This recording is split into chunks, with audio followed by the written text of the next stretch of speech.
Welcome to the Boneyard with Steve Robertson. As always, I am your good friend and host, Steve Robertson, here on the magnificent Monday edition of the Yard. Hope that you're well wherever you are today. Happy Easter weekend for those that observe, or I guess this would be the post-resurrection day celebration in many respects. I enjoy seeing all of your pictures. I do. I truly do. It's one of my favorite days on Facebook or Instagram or whatever is out there when everybody gets all dressed up. They go to church. Everybody's got their new outfits on, and everybody looks so happy, right?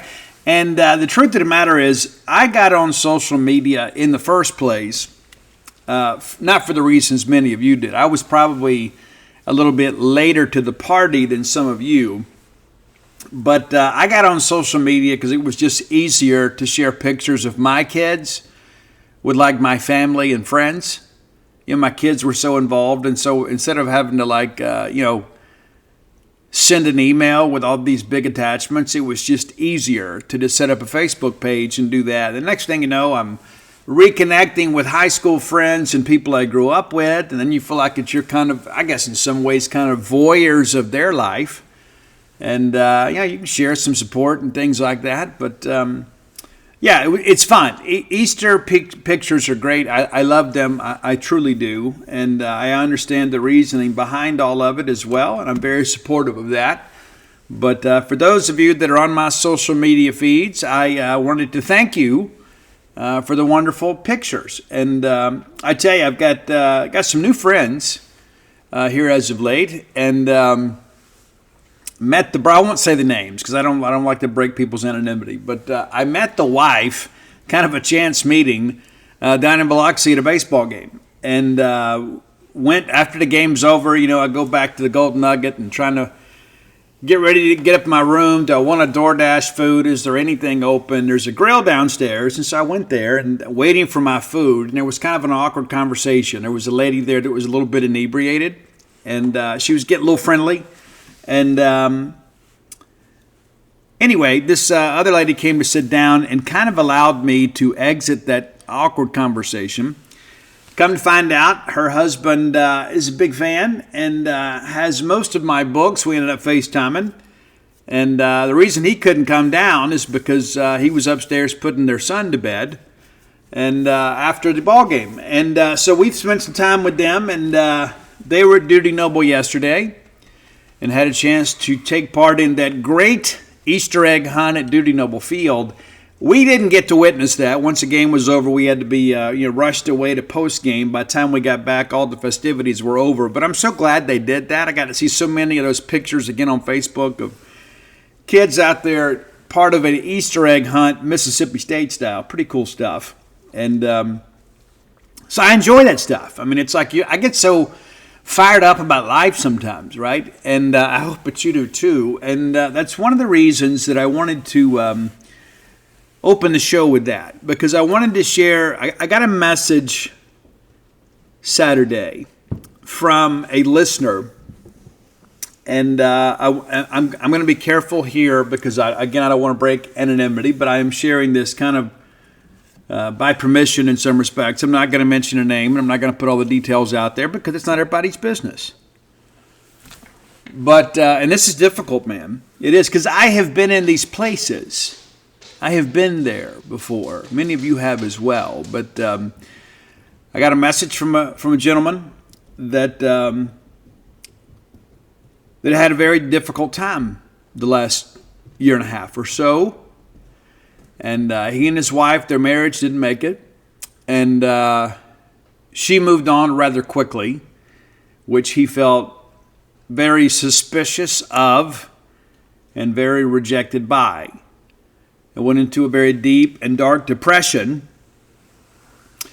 And he shared with me that several months ago that it was his responsibility to help pay for some of his children's activities. I don't want to give too many details about that, but let's just say the children are involved in some things, and it was an agreed upon arrangement that he was going to pay for the majority of that. And he was so depressed over his failed marriage that he did not take on the overtime work that he needed to in order to properly pay for these activities. And then the time came, and things did not go well. Let's just say that. And the kids in the end were taken care of, but the dad felt a tremendous amount of guilt and considered taking his own life. And one of the things that he told me is that he had planned to listen to the Alice in Chains Jar of Flies EP one final time and then end his life.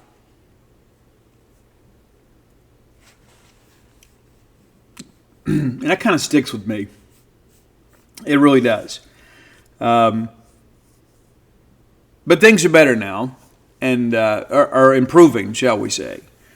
But he reached out because he said that he had heard on this show a couple times the 988 number. And as he was working through his listen of Jar of Flies, he began to have this realization that he did not want his children to grow up without him. And whatever it takes is what it takes, right? And he talked about how difficult it is, how hard it is at times. You have to be a man, and especially when the woman you loved decides that the marriage is over. And I'm not going to sit here and say that he's blameless. I don't know all the details, but nevertheless, that she is already living a new life without him. And that there's another man tucking his kids into bed every night.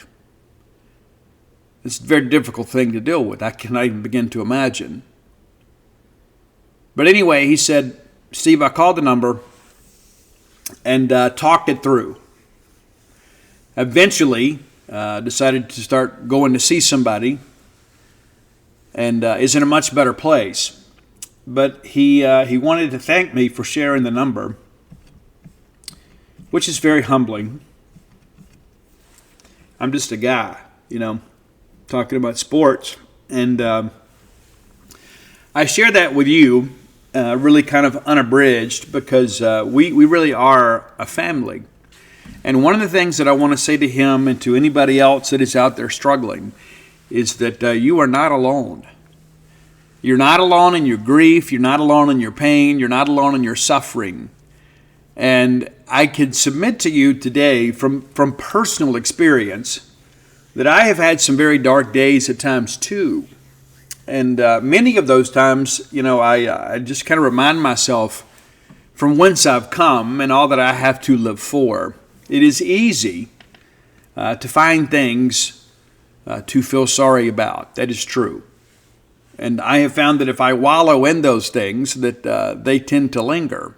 And so I share that with you again. If you are considering harming yourself or someone else, dial 988. It is a free call. You can text if calling's not a possibility.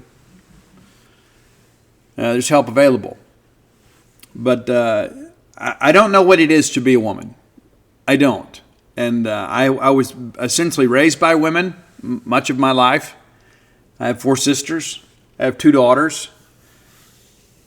I know a lot about the female experience, but I don't know what it means to be a woman. I don't. And I'm not trying to get into some big political debate or anything like that. But I can tell you that I can tell you about shouldering the burdens of manhood. I can tell you that. I know that from experience. And I know those days, man, there were times, man, when I had 4 young kids at home. And I'm trying to chase a dream. And there were, you get down to Thursday or Friday before payday and you hold your breath when you go buy lunch, hoping that your debit card doesn't get declined.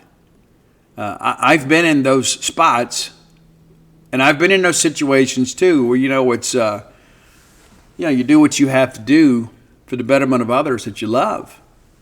There's a lot of sacrifice involved in all that, and some days you look up and you think, man, hey, there's got to be more to life than this. And I'm here to tell you that in many respects, no, there's not.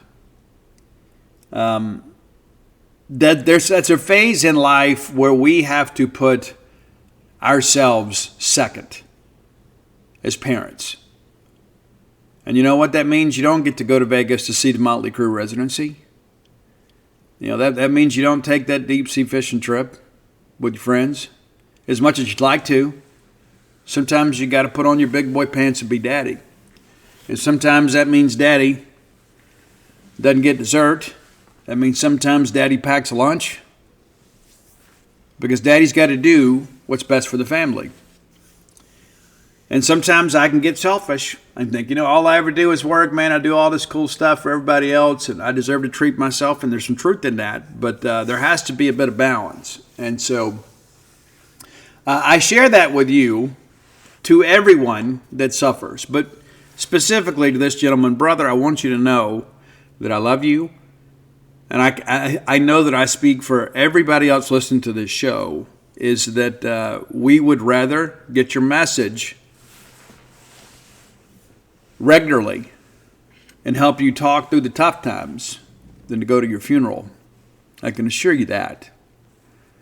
As I've shared on this show many times, don't ever underestimate the impact that you would have on the lives of others. The impact that your absence would create in the hearts and minds of the people that love you. I've recently had a conversation with a friend, and I could tell that he was struggling. I could tell, didn't know what, but he wasn't the same. And I reached out to him, and I was like, dude, what's going on with you? Oh, everything's fine. No, it's not. You might can pull that with your coworkers, and you might pull that with your regular friends. You're not pulling that with me. I need to know what's eating your lunch. And he told me. And it's marital and financial. I had to remind him this is a temporary situation. I know it feels like it's going to last forever. It's not. Life is long if we let it be. There's a lot of things that are going to test us in life. They truly are. And there are going to be a lot of things that are very rewarding in life. But none of us have it easy. No matter what you may think or believe, none of us have it easy. We're in this thing together. And I think it's important to acknowledge that. Because if you get on social media, it seems like everybody's living a better life than you. I'm a firm believer in the old expression that comparison is the thief of joy. You start thinking about, hey, this is what I have and this is what they have. And when I begin to measure this thing out, it looks like they're having a better life than me. And here's the thing about that is you only see the pretty side. I was at a meeting one time and I heard this lady say, you know what, if we all got in here together and we threw all our problems in a pile, we'd probably pull our own problems back out. But we've already developed the skills in many respects to carry them, right? There are other people out there that got a lot of worse problems than us. There are a lot of people living with things that we just simply find unimaginable. And so I think it's important at times that we have some very transparent and honest moments with each other. And I think this is one of them. I don't think this happened by accident. But nevertheless, I want to get into this baseball weekend, look ahead to the Ole Miss thing. We'll talk a little football recruiting stuff. We got some good things happening on the basketball side too, as you guys are well aware. But there are times on this show that we're going to take a time to talk about some things that may be a little more important in sports. And this is one of them. Because when I saw that message, and I'm like, it wrecked me, man. Because that guy could have been me. And for many of you, I talk to a lot of people, in recovery. We kind of depend on each other. I got friends out there that are a paycheck away from bankruptcy, I got people out there that are probably, I got some female friends out there that they're probably, one late night not being able to get a hold of their significant other from absolute hysteria. There are a lot of people out there living with some things that we just simply don't have to. And maybe you are one of those people, but I can tell you that things get better, but they don't get better by accident. You have to do your work. And sometimes you got to make difficult decisions.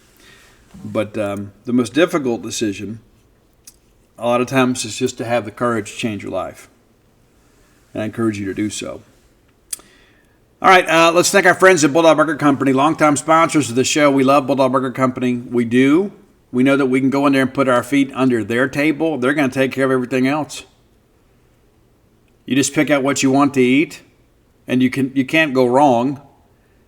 And then let them just kind of take over, right? You can sit there and enjoy, whether it's a night out with friends, or maybe it's an afternoon lunch just kind of by yourself just to kind of get the reset. Sometimes I go do that. Sometimes I just go eat by myself because I don't want to talk to anybody. I just want to sit down there, look at my phone, enjoy my meal. And Bulldog Burger Company is a place that always comes through for me. It is. And no matter the occasion, no matter if all the kids are in town and we need a big group or we need to go up there and just, have breaking bread with me and the bride or a friend in need, Bulldog Burger Company is one of my first options. And it should be yours as well because they know how to feed folks. Get the spring rolls as your appetizer. You'll be glad you did. They make you and everybody around you better looking. Find that restaurant quality hamburger that maybe fits your taste for that day. Mine changes. It's like I know some people just kind of stick with, they find something that works with them and just kind of stick with it. But I like to kind of shake it up a little bit. Bulldog Burger Company always has something that I'm going to enjoy, whether that's BLT salad. I like it grilled. You may like it fried. I'm not judging.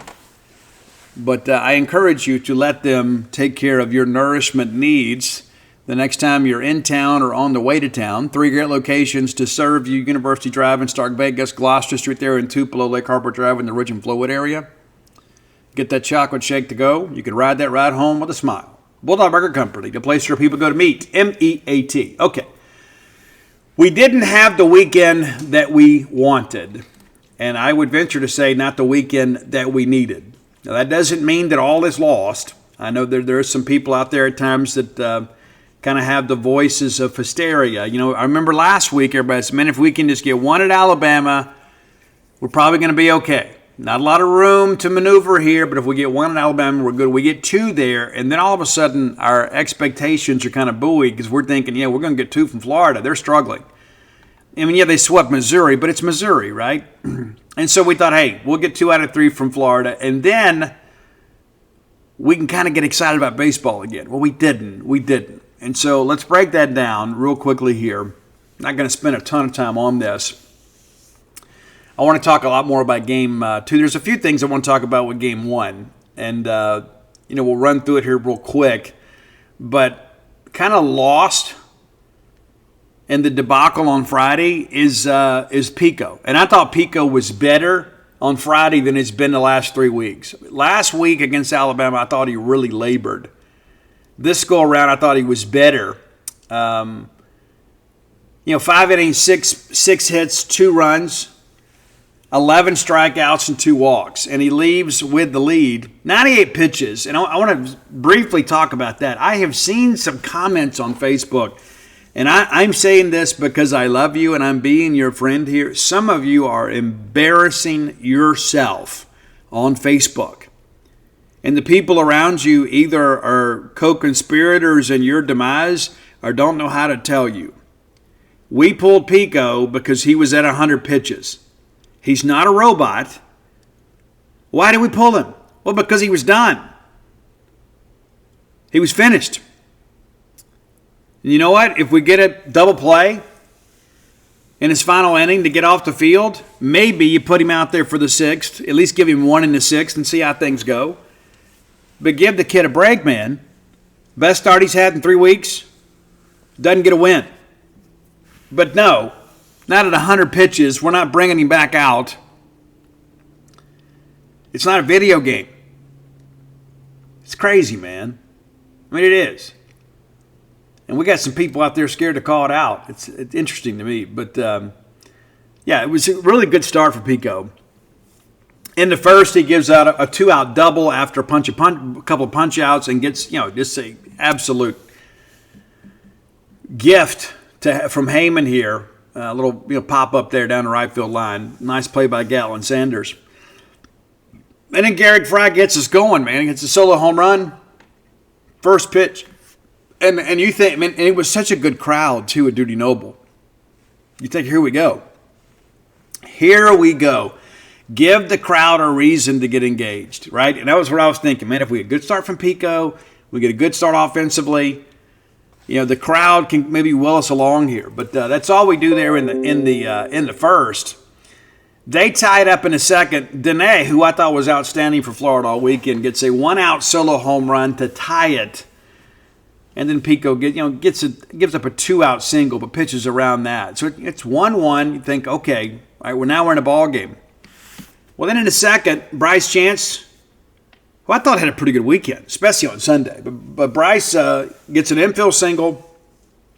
And then Reed Stallman, who also had a good weekend.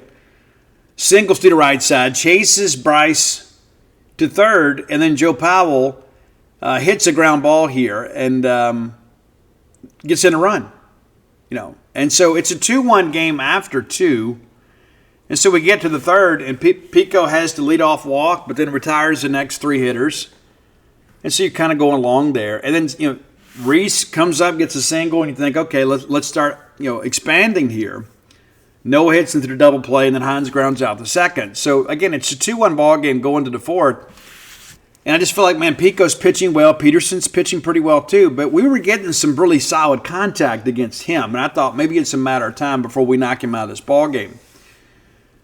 Pico in the fourth gives up a one-out single to Yost, to center fielder, but then ultimately strikes out the side there. And again, 2-1. Pico's keeping you right there. We have a chance here in the fourth, and then next thing you know, there's 2 outs. And we call an offensive timeout here. Really, it's because we'd had 2 quick outs. There'd been 6 pitches. And there's already 2 outs. And so Pico hadn't had time to get a Gatorade yet, And so we call the offensive timeout, and it's not, we're going to talk about the pitcher and we're going to talk about the situation. But basically we're going to say, hey, listen, go up here and take a pitch or 2 and give Pico a chance to recover. Well, we do, and then on a 1-1 count, Reed Stallman hits an absolute monster shot to right. When Stallman hits home runs, they are not wall scrapers. He gets his money's worth. But now it's a 3-1 ball game, and everybody in Duty Noble is starting to feel a little more comfortable. You start feeling pretty good here. Well, then you give up. Pico gets the strikeout of Bozer, who has been masterful for Florida.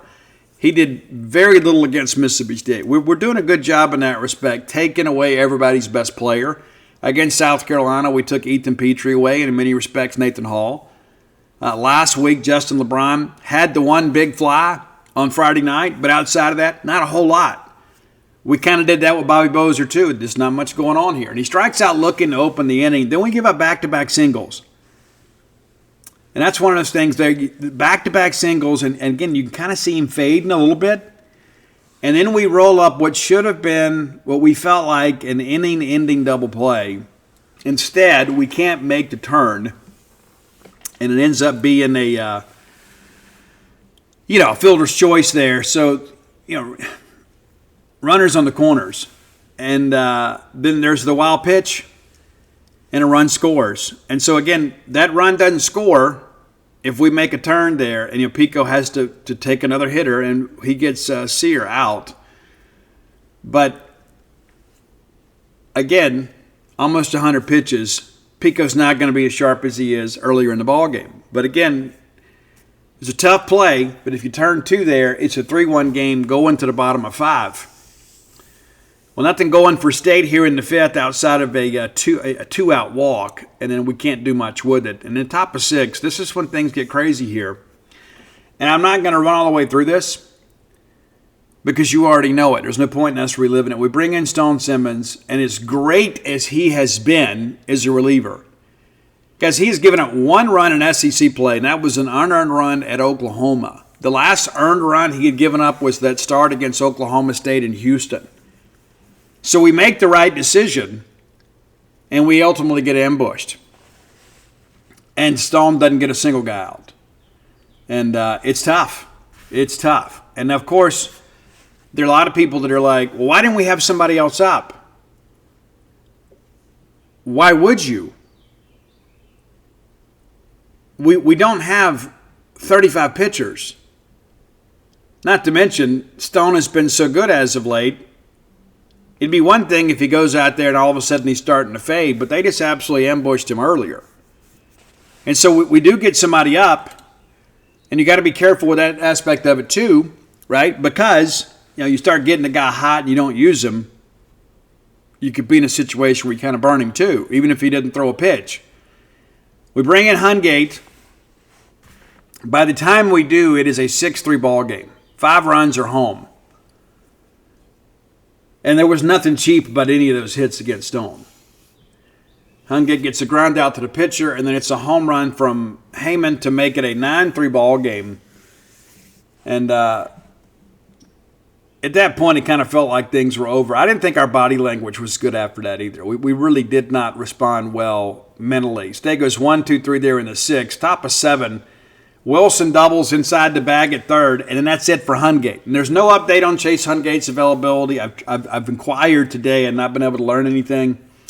But Hungate was complaining, according to Coach Chris Simonis, complaining about a spasm in his shoulder. They took him out as a precaution, and so we'd know more in a couple days. And so maybe we'll find out Tuesday post-game. We'll try to make a mental note to ask about that.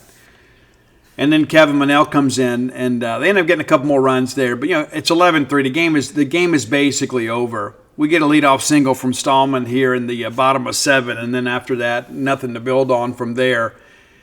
Florida tacks on 2 more there on the Dene home run to basically put themselves in a position to mercy rule us. And then State rallies back a little bit. I mean, we're not going to win the game here. But we show a little fight here. Ace doubles down the line, Sullivan walks, and then Spalletta singles to right field to load the bases, and then we get nothing out of it. Chance goes down swinging, Cup goes down swinging, and then Stallman flies out to left. Nearly hit a grand slam there the other way. We'll lose game 13-3.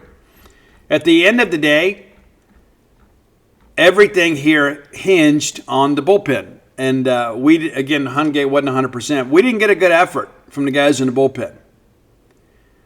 Pico leaves with a lead in the 5th. You got to cover 4 innings. You got to get 12 outs without surrendering the lead and hope that your offense can help you out a little bit. And we weren't capable of doing that. We give up a total of 11 hits in that ballgame, in the bullpen, and 11 runs. That will not work. And we didn't even have to cover the 9th inning. Yeah, we needed you to get 12 outs. You only got 9. Gave up more runs than outs recorded. That is a losing proposition. For a bullpen, it's been really good much of the year. So we didn't see that coming. That was a real shock to us. You're hitting heroes from that ball game. Garrick Fry goes 2 for 4. Of course, has the home run. Ace Reach 2 for 3. But Reed Stallman 3 for 4, making a case to stay in the lineup on a more regular basis. And I think he's kind of like a snake hiding in the reeds down there with his home run power. Big-time player.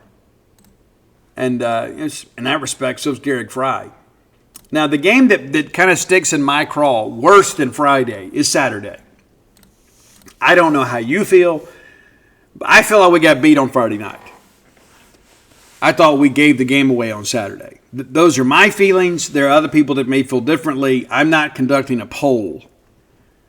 I believe we gave this game away, and we are not in a position to be able to do that. Now, of course, we win that game. There's no telling what kind of edge each team comes out with on Sunday. So you can't just say, well, if we'd have done better here, we'd have taken 2 out of 3. We don't know that for sure. But these are the kinds of games that upset me. Sometimes you're going to get beat in baseball, but you can't beat yourself. And so, again, let's get it going here, right? So, Sierra, I thought was good, and he had a little trouble in the first inning, but he didn't let it rattle him.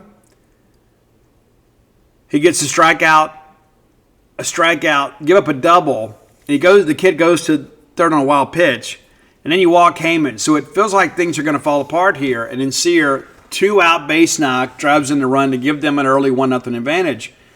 And when you have that much traffic on the bases in an inning, more times than not, you're going to get a score. Yeah. All right, so bottom of first, there's 2 outs, and then Ace comes through and singles up the middle, and then Noah Sullivan absolutely rocks Aiden King to center field to give State a 2-1 lead. I thought it was great because, again, in the first inning, Sierra didn't seem to be exactly where he needed to be, battled through it. It was better after that. But I thought this was a nice counterpunch in the Bulldogs to go up 2-1. And Sierra, really good second inning. Goes 1-2-3 there. Bottom of second. And again, a chance for us to expand. You're not going to do that in every ball game, but this is one here. We've got this guy kind of on the ropes a little bit. Stallman is hit by the pitch, and then Highfield singles through the left side. Runners at first and second, and that's on an 0-2 count for Ross. And then they walk Noah and Stevens on 4 pitches. Bases are loaded, nobody out. You have got to put a ball in play here and get a run home. At this point, I'm even thinking, I don't even care if they turn a double play. We get the run home. We can't let them post a 0. When we get bases loaded, we got to get something. Give me an RBI sac fly. I'd love a backside double in the gap. But I've got to have something. Put a ball in play for me. Well, Gatsander strikes out swinging. Fry fouls out to third base. And then Reeves pops it to the shortstop. So bases loaded, nobody out, and we don't get a ball out of the infield.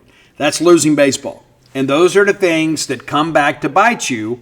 And in this game, it did. And again, there's Sierra. Leadoff walk to Bozer, and I think we probably pitched around him a little bit. And then he gets the next 3 guys. So again, he's settled in. So you're getting quality pitching here, and you have the lead.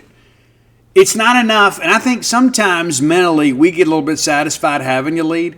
And this is where I'm a little bit different than a lot of other people. I'm a firm believer it's not worth winning if you can't win big. And you can never have enough runs in an SEC ball game, ever. And I think you have to approach every inning in some respects like it's the 9th inning. You got to go up there and take it. You got to act like you're down a run. And hey, we want to get 1 every inning if we can, but we're going to play for the big inning. But we got to get 1. And when you get a bases loaded situation like that and you don't score, the baseball gods are watching. All right, bottom of third, we go 1-2-3. Again, with the lead, and again, you let people off the hook. How many times does it come back to bite you? A lot. Numbers are approximate, but a lot. You get Sear to foul out, Dene doubles to center field, and then we get the ground out to the pitcher, and then the runner's at third, and you're thinking, okay, we're a pitch away from getting out of this. Well, here you go. Another 2-out base hit that drives in a run. Ashton Wilson singles in the left, the run scores, and then Nadeau strikes out swinging. So the game is tied. But here's Florida is on a much lower scale. Bases loaded, nobody out. We get nothing. They have a runner at second with 2 outs in a full count. We're a pitch away from striking this guy out or just having him pop up or whatever. But instead, he comes through. Clutch hitting wins ball games. Now the game is tied. We go 1-2-3 in the 4th. So you start looking at this, all the way back to, 9 in a row retired? After we had the bases loaded with nobody out? 9 in a row? Yeah. Yeah, well, that changes in the 5th, but you can't, when you got a guy on the ropes right there, you got to knock him out because what happens is he's able to recover and respond. All right, top of 5 here. We take out Sierra, and I made the comment then on social media. I don't care how this thing turns out, Evan Sierra did his job, and he did. He did. We bring in Ben Davis, and right out of the gate, see, this is a self-inflicted thing. It's a leadoff walk, and that's one thing, even as a coach, I used to say, if we're going to come out there and walk the leadoff hitter, why did I change pitchers? You got to have guys coming out of the bullpen ready to throw strikes. Now, granted, we're pitching to Bobby Bozer. So maybe we were intentionally pitching around him because he was their biggest gun. Maybe so. But his teammates pick him up. And so if you're walking that guy kind of unintentionally, intentionally, you got to get the next guy. Well, we don't. Shelton singles back up the middle, and then we compound the issue with a wild pitch. And that sends both runners up. So now all of a sudden, 2 minutes scoring position, nobody out.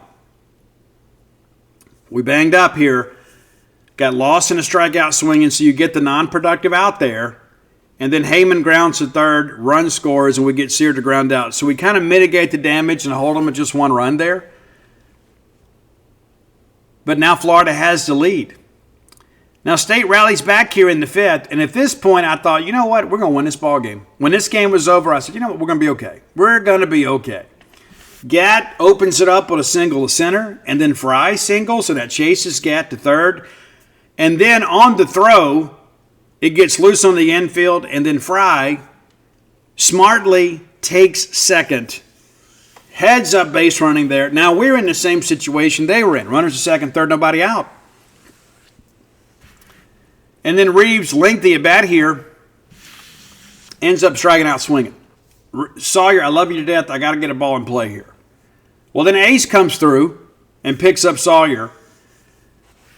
Pulls that ball into right field. Both runs score. Now State's back on top 4-3.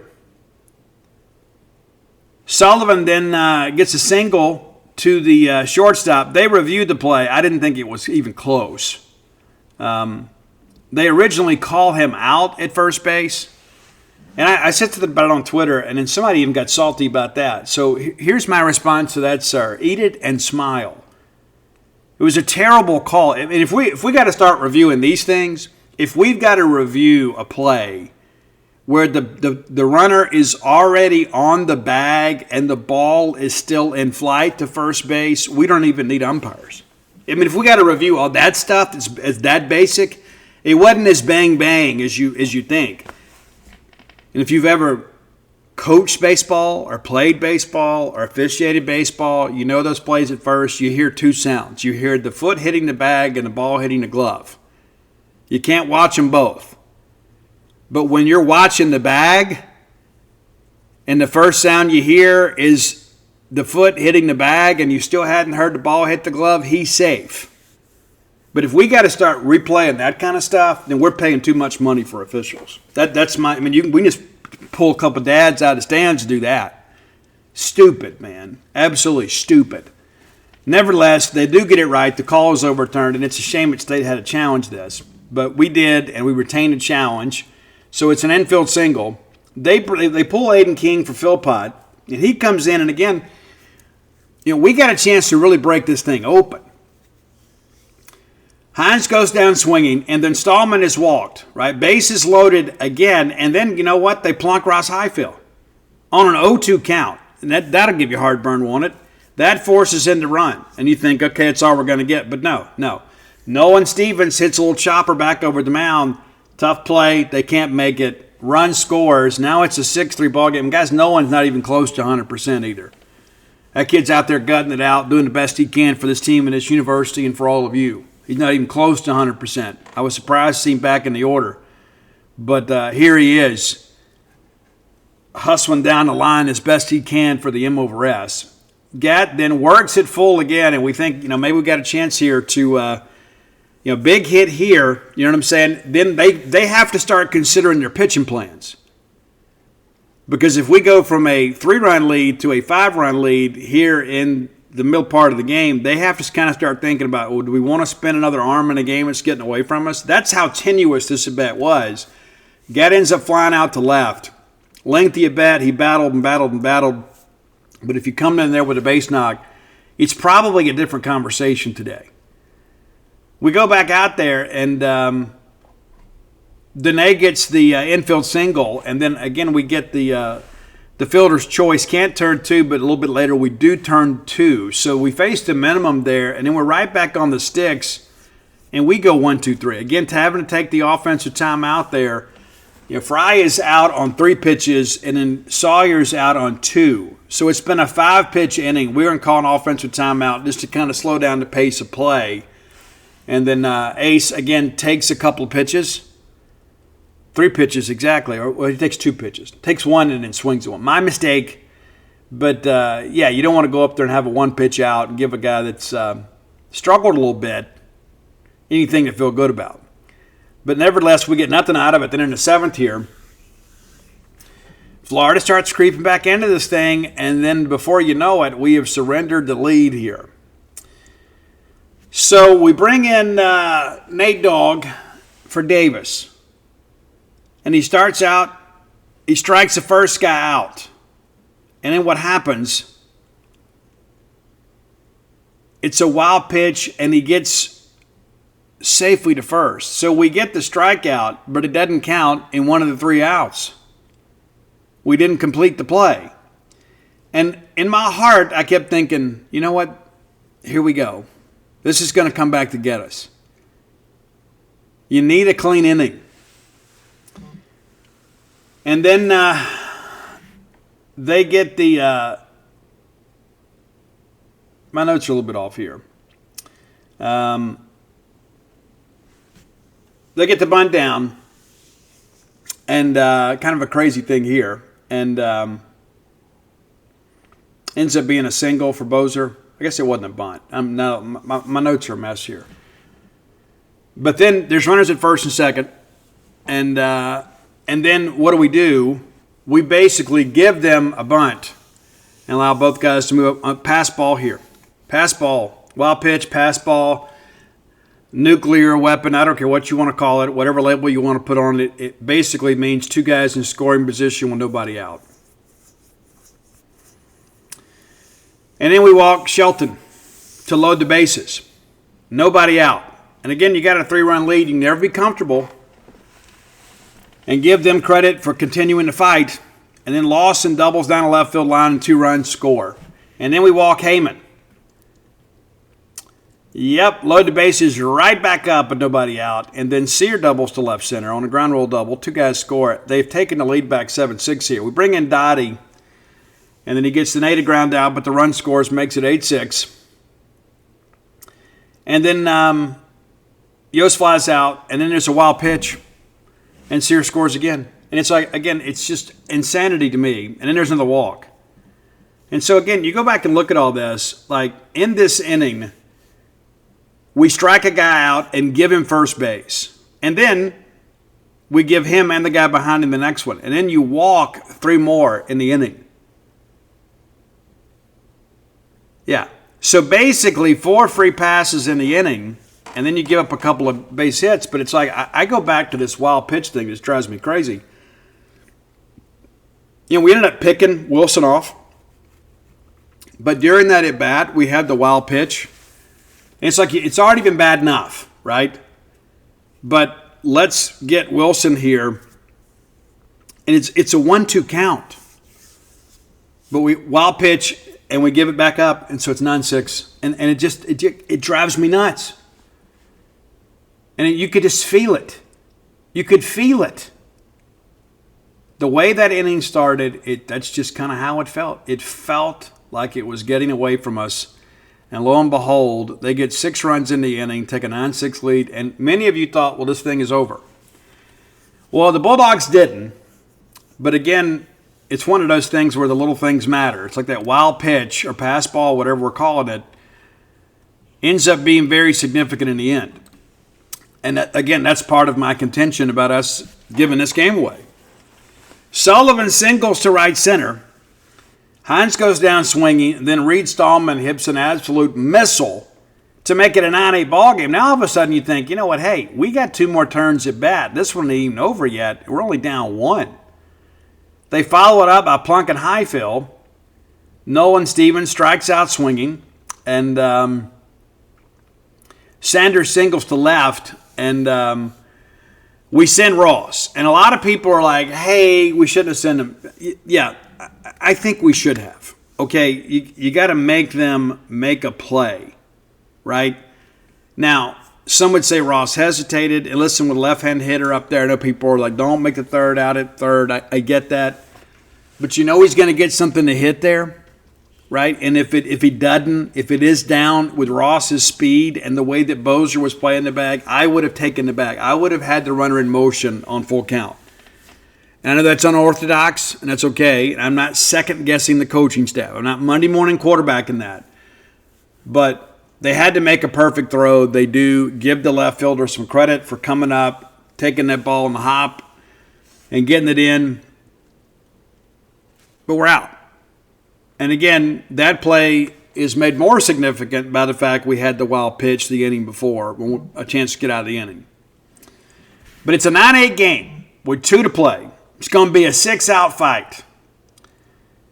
And it looks like we're up for it. Even though we give up a walk here and a pass ball, and there's a single, and they get runners on the corners with nobody out. And you think, okay, we're going to fold right here. But instead, no, that's not what happens. Dottie bounces back. We get the strikeout swinging of Shelton and then the strikeout swinging of Lawson. And it's like, no, you're going to sit here and like it. What big at-bats for Mississippi State. Insurance run on third, and Dottie's like, no. We bring in, after the walk to Heyman, we bring in McPherson, and he gets here to pop up to second. So we navigate through all of that craziness, and we're still just down 1. And then we get in here in the 8th, and you got the top of the order up. And I'm sure you're feeling like me. I feel kind of optimistic here. Garrick Fry's been great. Sawyer didn't have a great offensive weekend, but aces are going to hit there too. The top third of this order has been pretty good as of late. But lo and behold, though, Fry goes down swinging, Reeves strikes out looking, and then Reeves flies out to left.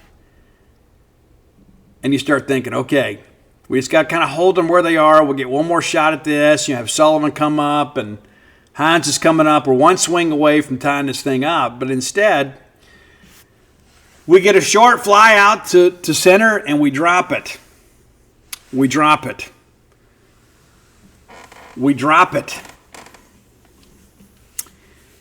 And then they try to get a bunt down, and McPherson slips, throws it anyway.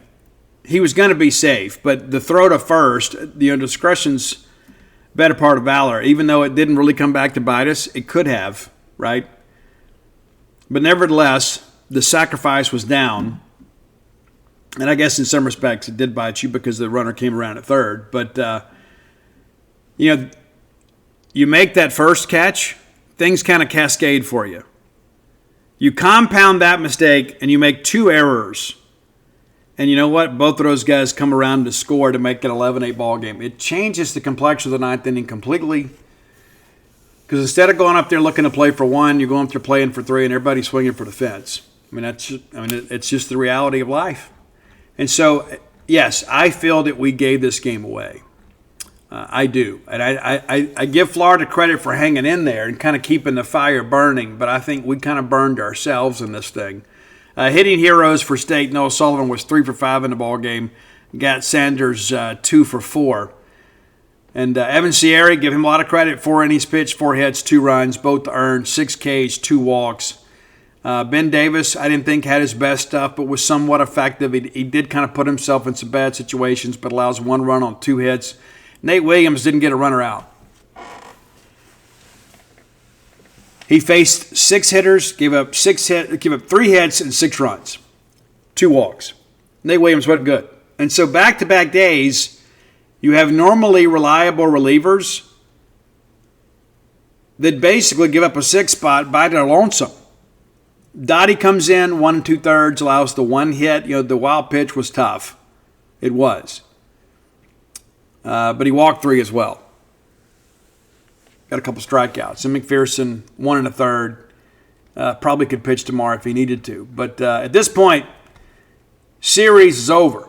And people are already calling, for a coaching change. Let's do it before tonight's over with. And fortunately for the Bulldogs, another game to play. We came out ready to go in this ball game for the most part. Now, like all of you, when we hit Bozier on the first pitch, and maybe that's just Carson Ligon's funny way of being pitch efficient, is like if I got a pitch around him, let me just save myself a few pitches, I'll just plunk him.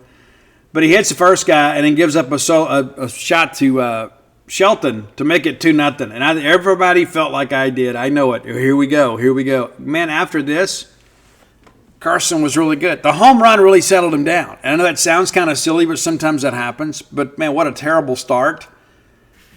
But he kind of settled down. He gives up 3 hits in the inning, but those are the only 2 runs. So you get through that. But, man, it was a lot of pitches thrown. So, it was going to hurt his availability a little bit. And I appreciate him kind of gutting this thing out. But, again, just like we had on Friday night, we respond. Fry goes down looking, and then Reeves singles to center, and then Reese hits a home run to tie the ball game 2-2. And that's all for State in the inning. But it felt like, okay, we're here. Ligon gives up a 1-out single, and then we get Bozer out at second on a stolen base attempt. Good job by Joe there. Great throw, great tag. He's out. All right, bottom of second. They lead off, and again, these are the things that drive you crazy. Back-to-back hit by pitches. I mean, they're giving you runners. Back-to-back, and then Gatt can't get the bunt down. I thought he got a bad call on the one attempt where he pulled the bat back. They even appealed to third base. I'm thinking, again, if this is the best we can do, then we don't need umpires. We'll review everything. Powell then singles through the left side, and so now bases are loaded. Again, less than 2 outs, and you got top of the order up. And Garrick Fry strikes out swinging, and Reeves strikes out swinging. Guys, I've got to have a ball in play. Got to have a ball in play. Have to. So we get nothing out of it. They gift us 2 base runners. We end up loading the bases and get nothing out of it. Nothing. And I felt like, you know what, if we lose this ball game, that's going to be the moment I look back on. Top of third. We give up a 2-out walk, but work around that. Bottom of third, State gets it going. And maybe that miscue the time before kind of got us going. But Reese and Sullivan back-to-back singles to open. Hines flies out, but Reese tags and takes third. And then Stallman flies out to center, and it's an RBI sac fly. And you're like, hey, we're good here. Everything is good. We got the lead back. But we weren't done. Bryce Chance, 2-out single, drives in a run. Sanders then hit by the pitch, and then Joe Powell. And how many times have you needed that, right? I mean, like, you do damage, but you don't really get that big blow that staggers people. Well, you got it here as Joe hits a 3-run bomb to left center to make it a 7-2 ball game. 4-2, we felt okay, but all of a sudden 7-2, and you're thinking, okay, now we can kind of relax and enjoy the ball game. That knocks McNeely out of the game, and we greet Barbary with a single, But eventually they get out of it. And then, in the top of 4, another lengthy inning here. We get the to go down swinging, and that guy's elite. I love him. Yost in singles and steals second, and then takes third on a wild pitch. So it's basically a triple. And then Wilson grounds out to short. The run scores. Nate then walks. Bozer singles. But we, again, finally get out of this thing, only allowing the 1 run. You knew they were going to continue to chip away, but you wanted to get this run back. And fortunately, we do here in the 4th. With 2 outs, they walk Hunter Hines. And then Stallman singles to the right side. Hines takes third. And then there is a pass ball, and Hines is able to score. So we get the run right back. And so now all of a sudden you're thinking, okay, feel a whole lot better being up 5. I don't ever want to be in a situation where 1 swing can tie me.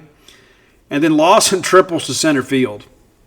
And we made kind of a error in judgment here. We decided to try to make a throw to third rather than just kind of concede that's where it is, and the throw gets loose, and then the run scores. So we give them the run right back. Heyman flies out to left, Sear grounds out to short, and then Dene homers again. Guy's a machine. Now it's 8-5. So instead of it being a 5-run lead, it's down to 3 as we go to the bottom of 5 and give Garrick Fry some credit here. Another absolute tank from him, a 2-out home run. Takes the lead back out to 9-5. Top of 6, Ben Davis comes in, gets a 1-2-3 inning of Florida. Bottom of 6, Bymiller comes in. McCall Bymiller. He probably should be playing at Ole Miss. Reese singles up the middle, and then they force the runner and get 1 out, and then they turn to double play with Hines. Top of 7, we give out a 1-out single, and then another single, but fortunately Sear grounds into a double play. Really good job by Ben Davis there to get the ground ball, and it's a 6-4-3 double play. So we're kind of holding the game. Ben Davis did a good job of holding the game kind of where it was for the most part. Bottom of 7, we get a 1-out walk, but can't do anything with it. So it goes to 8, and this is when everybody thought, you know what, we're in trouble. We give up the 1-out walk to Yost, and then Wilson homers to left to make it a 9-7 game. We bring in Nate Williams, and then he gives up the home run to the 9-hole hitter, and they do. And you start thinking, we're giving up tanks to 8 and 9-hole hitters. We don't have a shot in this game. We get Bozer to strike out looking. Then Shelton's hit with a pitch, and it's a wild pitch. And then in the middle of all of this cacophony, there is this still small voice that helps us as we get Lawson to strike out swinging. I mean, you talk about a chaotic inning. And you give up 3 runs, and so now you're getting ready to go. You think, okay, man, we're going to go to the 9th up a run. Because you and I both thought the same thing. We're just, the momentum is all in their dugout. But the Bulldogs yank it back away. Yeah. Fry homers down the right field line, and that thing was a moonshot. So now it's 10-8. You feel a little bit better. Reeves goes down looking. Reese singles up the middle, and Sullivan flies out. So there's 2 outs. And then Hunter Hines pulls the ball through the right side, chases Reese around the third, and thinking, okay, I'd like to be able to get another run here. Well, they elect to walk Reed Stallman, who had been really good this weekend, to get to Bryce Chance. I think that's a mistake. Bryce, maybe not so much this year, but Bryce has been one of these guys that's been a 2-out RBI machine in his career. Because Bryce doesn't try to do too much. I mean, he's not up there looking to hit tanks. He's just trying to put a ball in play. And what do you know? He pulls one back up the middle here to chase in 2 runs to make it 12-8. And then Gad Sanders hits one. It's tailing away from the center fielder. Goes off his glove. He can't make the catch. 2-run score. And if you think it's just a game, go back and look at that replay and see Bryce Chance's emotion as he crosses the plate. Don't ever tell me that these kids don't care. They absolutely do. You can say what you want to about NIL, but when you're a true ball player and you have a competitive nature in your heart, it doesn't matter what the bank account looks like. You want to go out and play well and win a ball game. So 14-8, and then we bring in Stone Simmons to kind of get us home. Gets a quick ground out to short. We walk a guy, Stripling, pinch hitter. Dene then flies out to center field. Yost singles through the left side. You think, man, this is going to be a crazy thing. And it kind of was. A pop-up down the right field line, and then Gad Sanders lays out and makes the catch. And they get nothing and like it. 14-8 is your final. But, man, you talk about a fight. That's how it felt. It just State had a couple more haymakers left. Looking back at your hitting heroes, Garrick Fry, 3 for 5 with 2 RBI, a couple of solo home runs. Sawyer Reeves, 1 for 5. Ace Reese, 4 for 5 in the ball game. And then Bryce Chance coming up 2 for 3 there. 3 big RBI there. And Joe Powell, 2 for 5, of course, the big home run there. But, yeah, it was just kind of a herky-jerky thing. But Ligon goes 5 innings, 8 hits, 5 runs. And that's, again, we stretched him a little bit. Pitch count was 92. But, the first 2 guys score. And then from there, he basically works 5 innings from that moment and faces 23 other hitters and gives up 3 more runs. But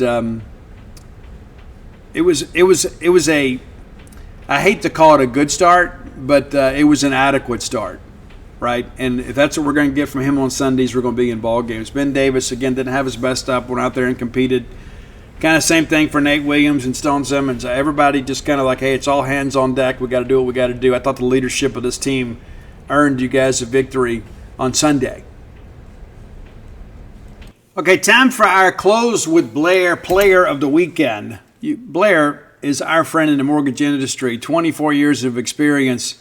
Get his expertise and know-how working for you, whether you're looking for your first home, your next home, or your retirement home.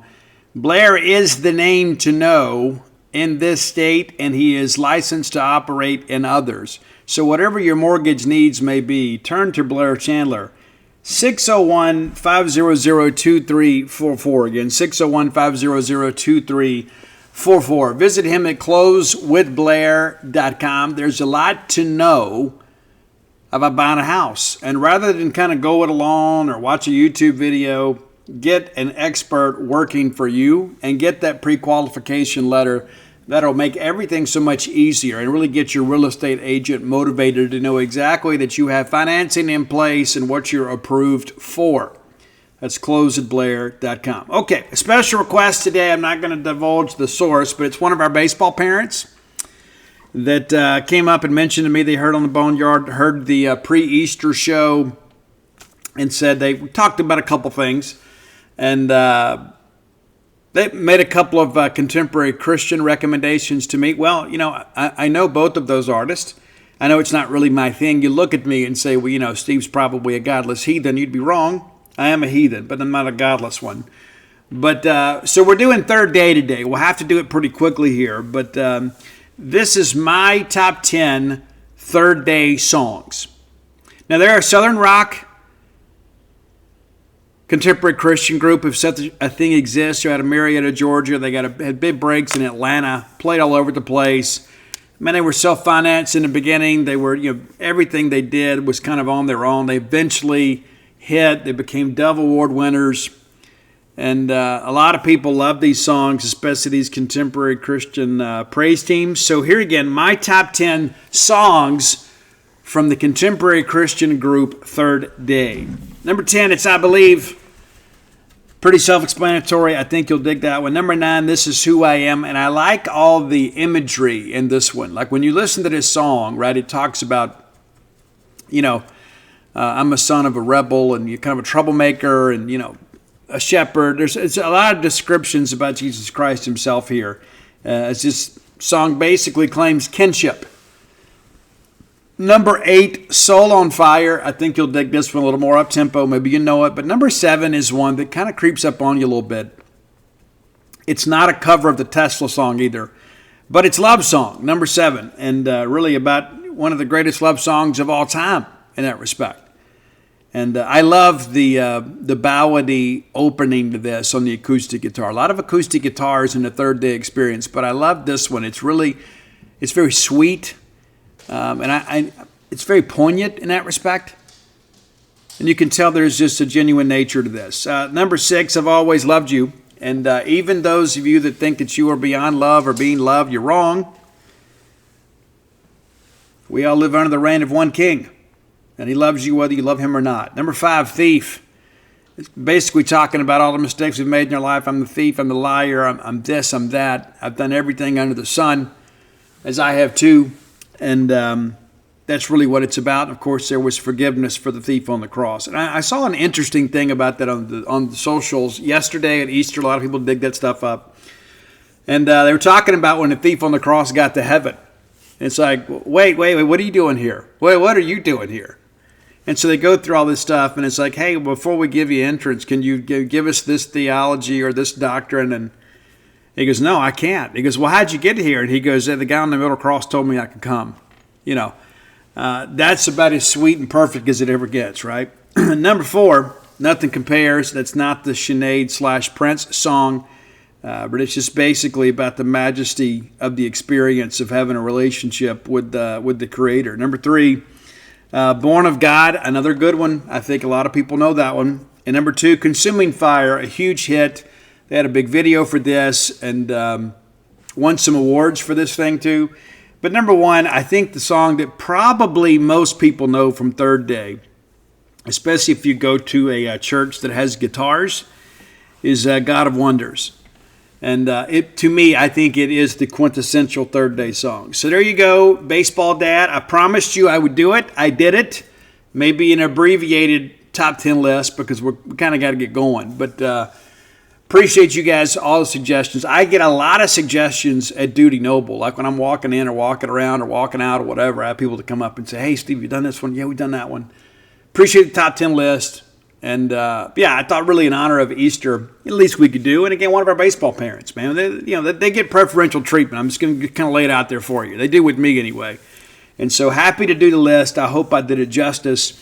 And I know usually what happens is when we do some contemporary Christian stuff, many of you will rise up and say, hey, Steve, what about this one? What about that one? And so I've got some favorite contemporary Christian songs too that I might put a top 10 list together too, just of my own. and you may be surprised. We had the artists we talked about recently, bands that you didn't know were Christian. And I don't know if you know this. You know, everybody knows the song Mr. Brightside. Did you know the Killers were believers? Did you know that? I bet you didn't. I bet you didn't know that. Do your own research. You'll find out yourself. And as always, the top 10 list brought to you by Calido Guitars. That's Calido Guitars. A Mississippi State company owned and operated out of Lake Jackson, Texas, just south of Houston. They sell electric, acoustic, and classical guitars. Everything you need for the guitar player in your life can be found at Calido Guitars. That includes cases, gig bags, strings, all the accessories required. Guitar stands. I have one. I absolutely love it. They're dedicated to customer service before and after the sale. It's not going to be like one of these online purchases where you're like, hey, they won't return my calls anymore. These are Bulldogs through and through. They produce high-quality instruments, exemplary customer service, and great expert advice. Name brand guitars at a discounted price solely because you listen to this show. Give them a call today at 979-297-4733 and mention that you hear about it on the show. Give them the promo code BSR. You know what it stands for. That gives you a 10% discount, free shipping, and no sales tax charge unless you live in the state of Texas. And to give you some incentive, a 5% donation of your purchase price will be given to the Bulldog Initiative / Bulldog Excellence Fund. Be sure and check it out today. Let's keep business in the family whenever we can. Next segment of the show brought to you by Campus Bookmart, a Starkvillian institution. We love Campus Bookmart, and you know what? They love you too. They do, and they prove it because they keep stocking that store with the most incredible Mississippi State merchandise, whether it be apparel, gift ideas, everything that you need to outfit your fan cave and really to get gifts for all the Bulldogs in your life can be found at Campus Bookmart. Visit them on the World Wide Web at campusbookmart.net. And by being a loyal Boneyard listener, we'll give you a phrase that pays, and that is BSR, which stands for Beautiful Steve Robertson. That gets you free shipping on all orders over $75. Any order less than 75 bones, absolutely incomplete. Reminder, graduation's coming up. Probably be a good idea for you to be the preferred parent or grandparent, favorite aunt or uncle by getting them the diploma frame. That's a timeless gift that'll stay with them forever. They'll be glad you gave it to them. Okay, let's take a look back at the weekend that was. You know, we had some series that started on Thursday. As you guys are well aware, we've already recapped that. So we'll jump into our Friday scores in case you missed them. South Carolina secured the series win over Ole Miss on Friday with a 7-2 victory. Nothing flukish about that at all.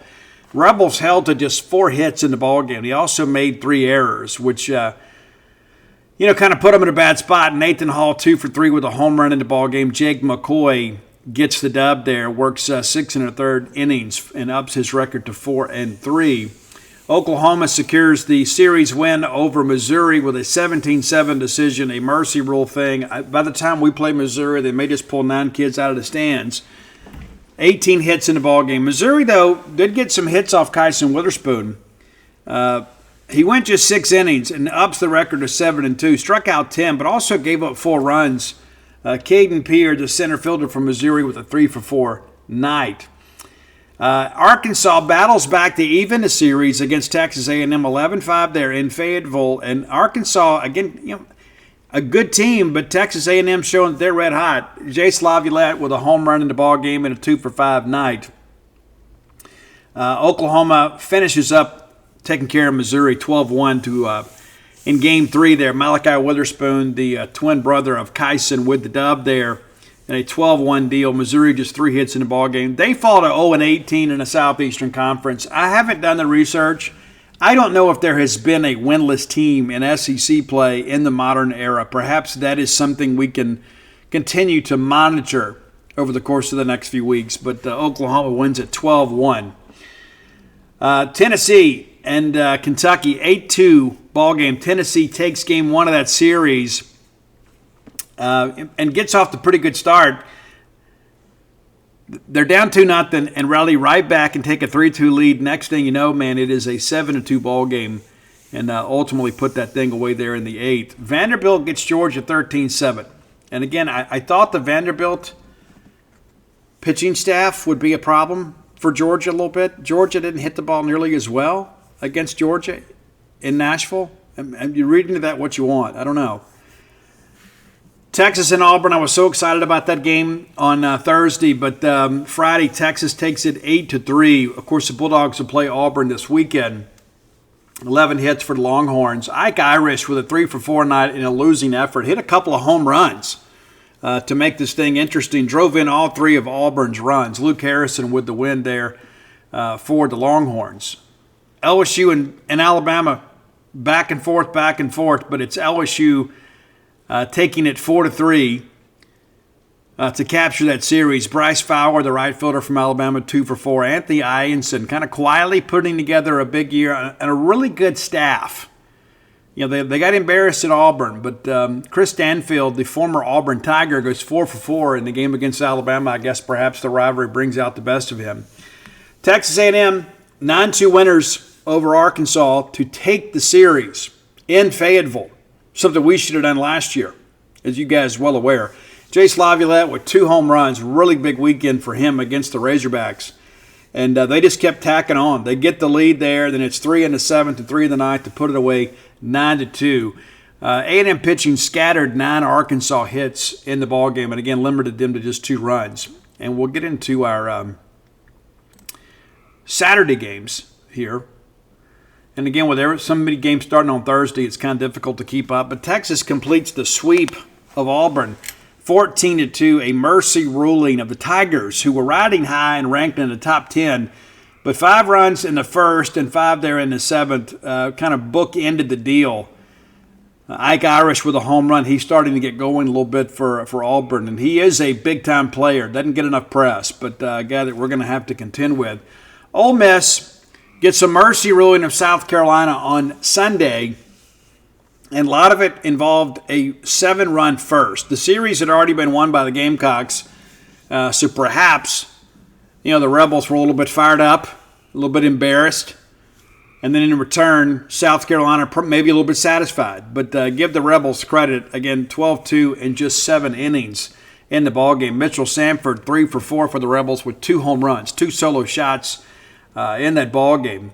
Vanderbilt, 5-2 winners over Georgia. And again, it's just interesting, not suggesting anything, just think it's interesting that this Georgia offense struggles so much on the road. They're now 33-9 overall and 10-8 in the Southeastern Conference. They were ranked number 5 last week.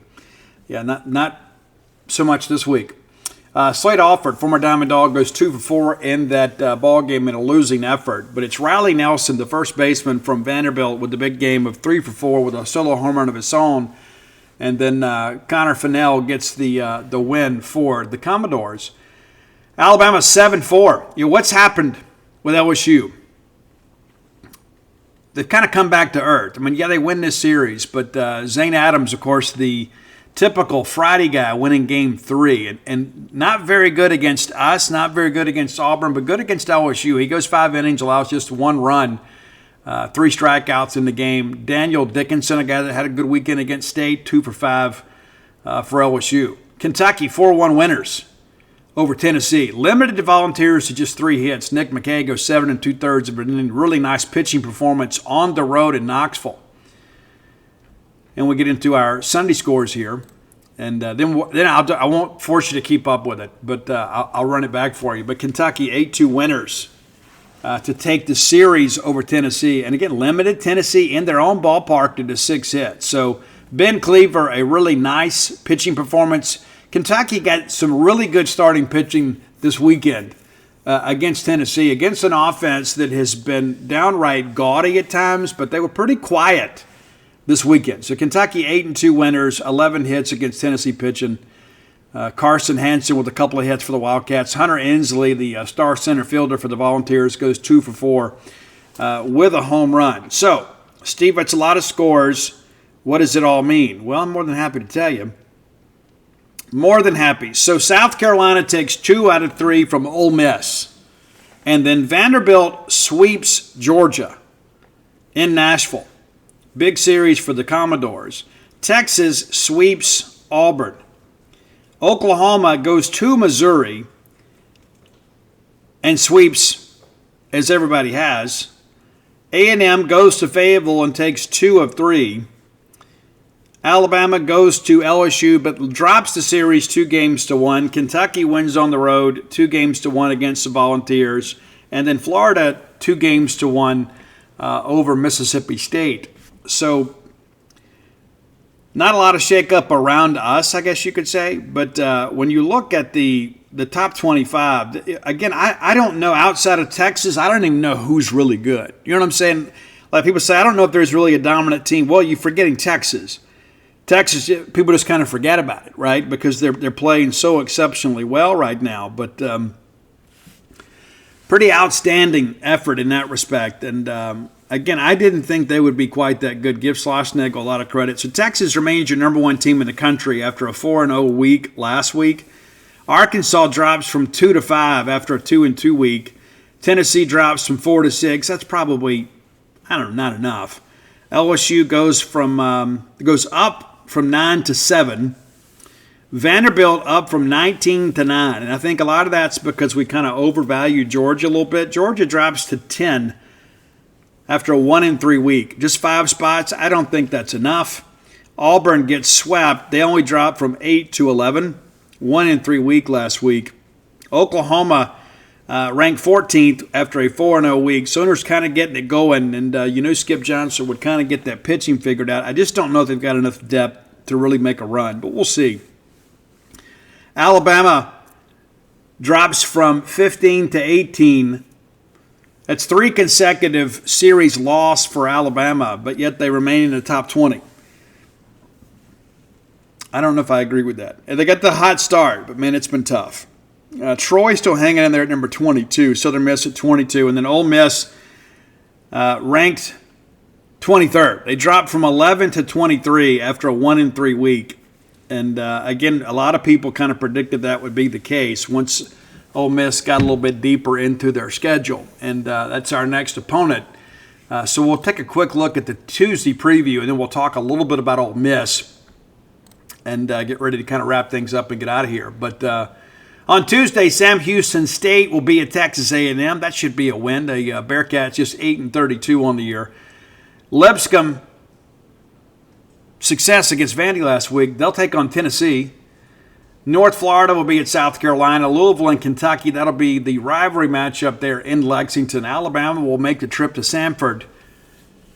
Probably be standing room only, I would imagine, as the Samford fans, I suspect, will turn out. There'll be a few folks in Birmingham that are Alabama folks will turn out. But, I think some people are kind of realizing this Alabama team was a little bit overvalued early on. Middle Tennessee will be at Vanderbilt.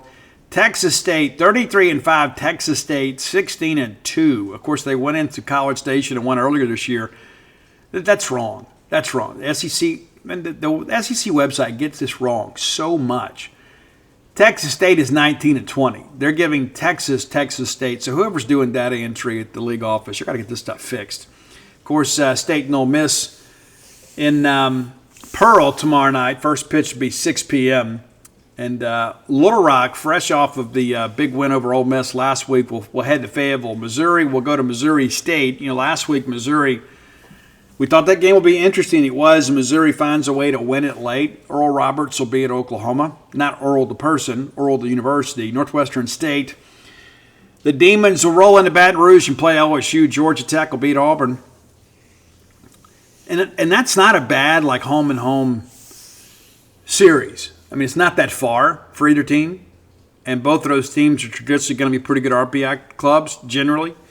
Georgia will be at Clemson. That'll be an interesting thing there, too. Georgia at number 2, Clemson.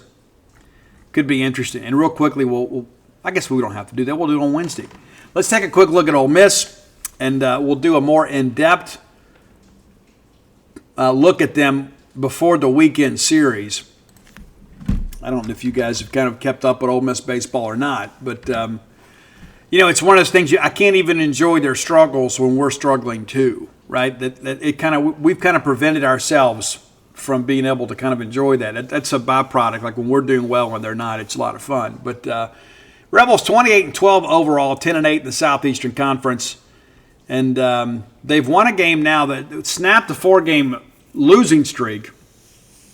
But they opened up pretty good weekend. They went to Arlington. They take 2 of 3. The one game they lose was to Texas 10-0. And looking back at hindsight, like, hey, it wasn't so bad. They beat Arizona 2-1, and then they beat Clemson 15-5. And Clemson's kind of got it going. That's an RPI climber for them.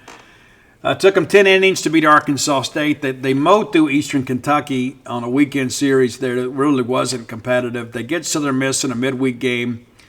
And no matter what you say or think, that's big, even if it's in your own ballpark. They get through Wright State. The game's a little more competitive, I think, than most people expected, but they get all 3 of those. They get Murray State in 10 in a midweek. And midweeks have been a bit of a challenge at times for Ole Miss, and a lot of that's lack of pitching depth. They get 3 Jacksonville State games on a weekend. They take all 3 of those. Outside of the Friday game, those games are not really competitive. They lose at Mobile in a midweek game, 14-5. They lose 2 out of 3 to Arkansas in Oxford, and then, of course, they lose the midweek to Southern at Trustmark. They sweep Missouri, as everybody does, and then they nip Memphis 7-5, and then take 2 of 3 from Florida. They get Jackson State 18-7, and then take 2 out of 3 in Lexington, and that's a loud win. I don't care what your rooting allegiances look like, but to go into Lexington and take 2 out of 3 from a Nick Mingione coach team is significant. And those games, all 3 of those games, went all the way down to the last swing. They get Memphis in 7, 10-0. And then they had the school record scoring game. They scored 29 against Alcorn State and 7. Lose 2 out of 3 to Tennessee. Then lose last week to Little Rock 7-3. And then, of course, 2 out of 3 over the weekend. So they snap a 4-game losing streak. But, again, just kind of running this thing down on these midweeks. So they've been such an adventure for them. Even you go back to week 1, right? Arkansas State, they win that game in 10 innings. So not an impressive win, but a win nonetheless. Then they get Southern Miss. So now all of a sudden you're 2-0, and you're feeling pretty good about that because Southern Miss had beaten us recently, and we feel like Southern Miss is a really quality team. It's going to compete in the Sun Belt. Then it's a 10-inning game against Murray State, but it's another dub. It's an 8-7 win, but it's a win. Then you get into the South Alabama thing. You get absolutely shelled down there, 14-5. And again, they've had some pitching issues and had to move some guys around on the weekends. So there's you're throwing less experienced arm in midweek. They lose to Southern Miss down in Pearl, 6-2. They get Memphis, competitive game, but they get them. Actually end up getting them twice. And they get Jackson State, and they should. And they get Alcorn. But these games, and of course we go and throw in Little Rock, these games add up, as you guys know. I mean, and again, that's one of those things you look at over the course of time and you think, you know what, it didn't matter in the moment, but it matters in the grand scheme of things. Now, we're going to throw Noah Sullivan. And, he didn't pitch last week. They thought he needed a little bit of a break. And so he's back. And in that big ballpark, I think it makes a lot of sense. Ole Miss will throw a freshman right-hander. And we've already done the preview today. But if you haven't read that, let me just help you a little bit here. You could go read it and get more information. But it's Cade Townsend. He's made 10 appearances on the year and 3 starts. Record of 1-0 and 7.13 ERA. He is a California freshman out of Aliso Viejo, California, San Margarita Catholic School. And, a guy that was recruited. It's not like he's a default kid that just kind of showed up from Coldwater. I mean, this is a guy that's coming all the way across the country to play in the Southeastern Conference. But, it's an interesting dynamic when you look at this. He has they've stretched him out a little bit his last couple of outings, which makes me think maybe if they need to move a guy to the weekend, maybe he ends up doing that. But early on, it was just kind of 1 and 2 inning stints. He went 4 innings against Alcorn State, and that's probably a good time to kind of get him out there and let him work a little bit because control has been a real issue for him. He goes 4 innings, allows 1 hit, strikes out 5. And then last week against Little Rock, Struck out 7, walked 2, but they touched him for 3 runs, and he works 4 innings. And so I suspect that would be the expectation. They want to run him out there for 3 or 4 innings, of course, preferably 4 if you're on their side of things. But he has had 2 SEC appearances, and neither have gone exceptionally poorly or gone exceptionally well. He goes 1 inning against Missouri and strikes out 2. Didn't really give up anything, but 11 pitches. I guess that's fair to say that was a good 1 inning outing. But he doesn't retire a hitter against Florida. Goes in and walks the 2 batters he faces on 9 pitches. So I guess it's kind of been feast or famine, to be fair to young Mr. Townsend. But this is a guy we got to jump on. I'll have a full scouting report of him available tomorrow. We'll make that free for you, and kind of as a teaser too, to kind of set it up for conference play. Our conference play stuff, we make that stuff VIP. But again, 10 appearances, 3 starts. He's only worked 17.2 innings, and 4 of those have come in the last 2 starts. He's allowed 14 earned runs on 13 hits, 27 strikeouts to 13 walks. About 2 for 1 there. And again, he's a freshman, but he's also given up 7 extra base hits. So over 50% of the hits allowed have gone for extra bases, 5 of those doubles, 2 triples. But opponents are only hitting 200 against him, and I think some of that is the product of competition. So we'll see. But, we need Noah Sullivan to go out there and throw strikes. We feel pretty confident we'll be able to keep the ball in the yard. But it's a big ballpark, so stuff in the gap has a tendency to roll a long, long way. So you don't need anybody just pulling things. But State needs to go out there and jump on this kid. Of course, State's 11-5 all time in the in the Governor's Cup game. 13-14 in the Mayor's Trophy game. It's changed a little bit. But, we look forward to playing the game. And hopefully State comes out of there with a win. This is the last really difficult non-conference midweek game we have. All you got after this is Memphis and North Alabama. And you're going to play on the road at Auburn. So this is a really difficult week for Mississippi State. Neutral site game against an in-state rival that has played well at times this year. And then you got to go on the road and probably play your most challenging SEC series left. This is a crucial week for Mississippi State in many respects. I think everybody sees it for what it is. If State can somehow go 3-1 this week, you feel a whole lot better about the prospects of your season. If you don't, it's going to be tough. And I've been all over just trying to edit this show, and I just realized I didn't tell you who the Close with Blair Player of the Weekend was. It's Garrick Fry. And you may not know this, but he's on an 8-game hitting streak. During that streak, he has 15 of 32, 4 home runs, 5 RBI, which means the guys ahead of him in the bottom third of that order need to get on base a little more. But nevertheless, that's your Close with Blair Player of the Weekend. So final segment, and we'll be quick with this, is brought to you by the Stark Vegas Clubhouse. The best place to stay in the Golden Triangle is the Stark Vegas Clubhouse if you're bringing a large group of people to town. Whether it be a ball game weekend, whether it be a family retreat, a cousin's retreat, whatever, maybe you just want to get together and let the kids play or maybe the adults play, that's completely up to you. But just 5 minutes away from the Mississippi State campus, so conveniently located out past the Highlands. A lot of peace and quiet out there, plenty of parking too. We don't want you throwing a rager out there. You got a couple neighbors out there, so want to be respectful of them. But we have stayed there. We had a great time. The full-service kitchen, the wet bar, that great back porch area, the fire pit area, so many great places to stay and just kind of recreate with the people you love and like the most.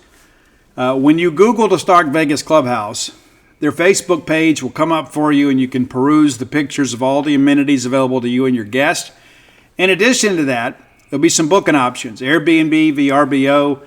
But if you want to save some money, book through the Evolve website and use promo code BSR10. That's beautiful Steve Robertson and the number 10. BSR10 gets you 10% off your stay. We loved our time there. We plan to do it again. We spent New Year's there. We cooked.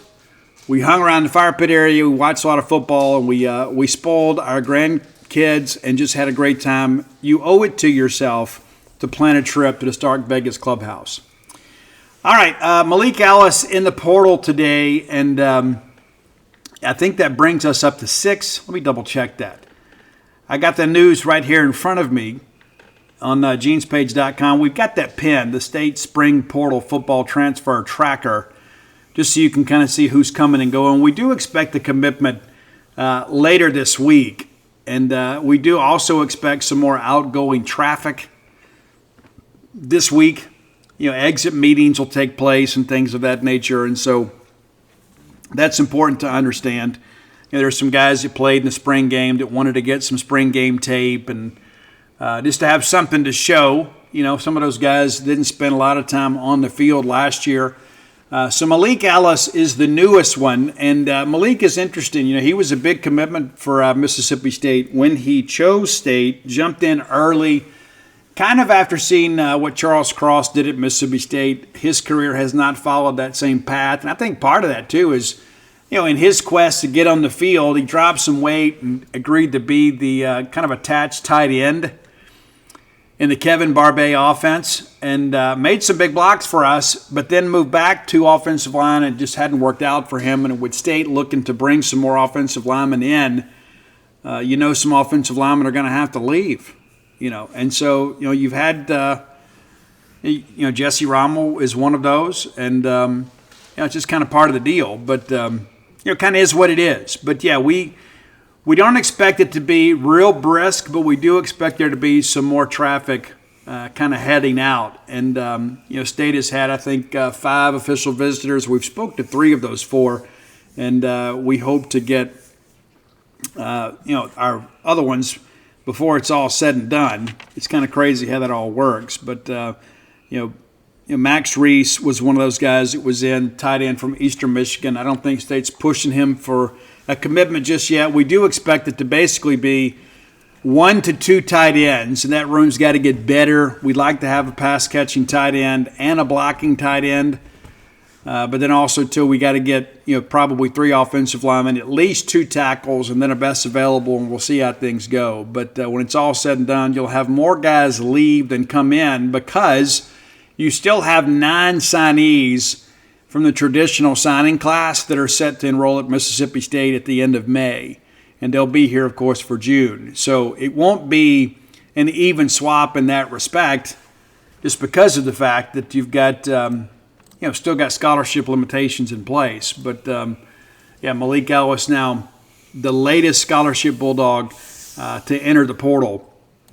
And then, we got some basketball stuff, too. We picked up a few women's stuff. We'll update you on that on the next show. I don't want this thing to linger on too long. But we are thinking we're close to another men's basketball portal commitment on the men's side.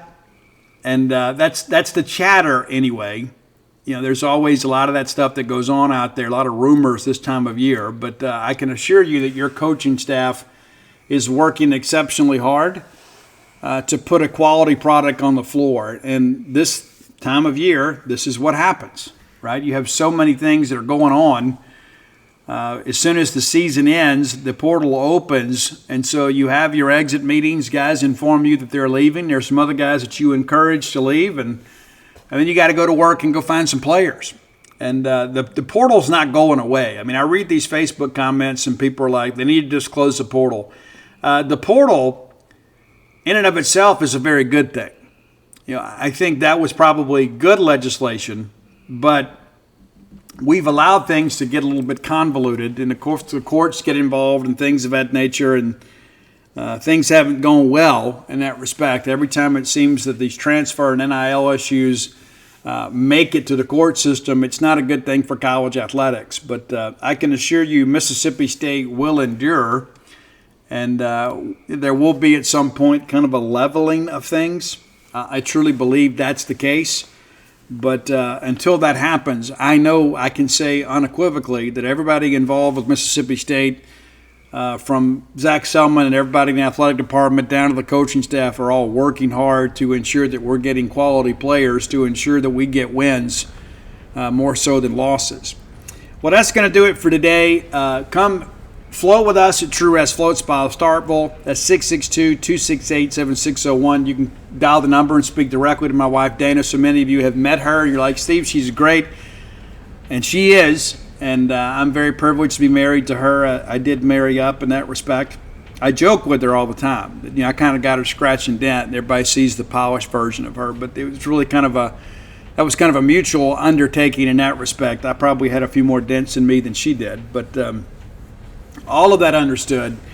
She has a great job running the spa, and I've had so many of you that have come by and enjoyed the experience and then reached out and said, hey, Steve, this was great. Dana was a great hostess. We had a great experience, and I think that's the case for everybody. I floated yesterday, and I feel like I woke up this morning so refreshed.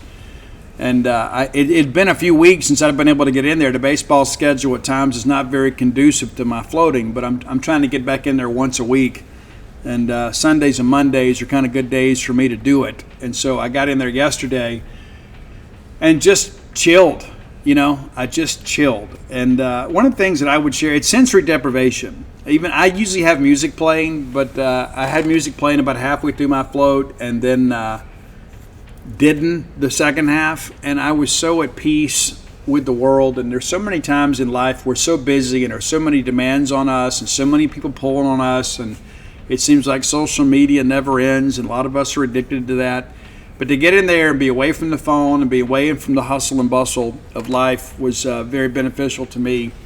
It just brings me great serenity. And as a guy that has had a lot of anxiety problems over the years, I can tell you nothing has been better for my anxiety than floating. It really reduces my stress level. And I see people all the time, I'm like, dude, you need to come float. Oh, I got to make time. Well, you owe it to yourself. You owe it to yourself to do something positive for yourself. And I don't just mean going out there and getting on Amazon and buying a bunch of stuff so you have immediate gratification. I think this is something that can really add some quality to your life, or I would not have bought a franchise and brought this thing to Starkville. And it's not just, hey, we did this just to do this. We did this not just to make money, but to bring something of value to Starkville, Mississippi, the town that we love. And so I'd like for you to take advantage of that. And it's not just for ladies, guys, either. I can assure you. Back to our first segment of the show, when you talk about all the stress and things in your life, sometimes you owe it to yourself to have a bit of a break. And I think True Rest Float Spa of Starkville can provide that for you. In addition to that, if you hadn't gone to DutyNobleBook.com, you should. You get signed copies of The Dude. Was able to present one to Dave Neal and Kyle Peterson over the weekend. Super cool. Happy to do that. It's been nominated for some awards. You never know. The kid may win something. Wouldn't that be great? We'll find out next month. But in addition to that, too, you can get all my sports titles. That's Flim Flam, Stark Villains, Alpha Dogs, Dog Pile, and, of course, the personal memoir about my path to recovery when the bottom falls. And you don't have to be a person that struggles with chemical dependency to appreciate that book. I have a lot of people that have reached out and said, you know what, Steve, I'm really glad that you wrote this. It's quite an encouragement to me. And that's why you write that stuff. You know, it's to help other people. And come join us over at Gene's page. You got about 3 more days to take advantage of the 50% off the annual subscription price. Don't delay. And of course, being an annual subscription, that'll take you all the way through football season and on into baseball season of next year, all through the Portal Mania and things like that. Nobody covers it like we do. Nobody produces more unique content about Mississippi State than we do at Gene's page on a daily basis. We do a minimum of 10 stories a day. And we don't just take up one story and split it into 3. You know, we give you comprehensive baseball coverage. We're not just going to write a story and then give you the Chris Lamonis transcript. We're going to give you feature stories and all the players that are made available because we feel like this program deserves it and we know that you do. And so we give you our best effort every single day at genespage.com. So if you want to support me, there are a lot of ways to do it. You know, you buy the books, you come float, and you subscribe at Gene's page. And for all of you that do all of those things, thank you. Thank you very, very, very much. Until next time, let's all live our lives in a way we make more friends than enemies and people can see a difference in the way we live.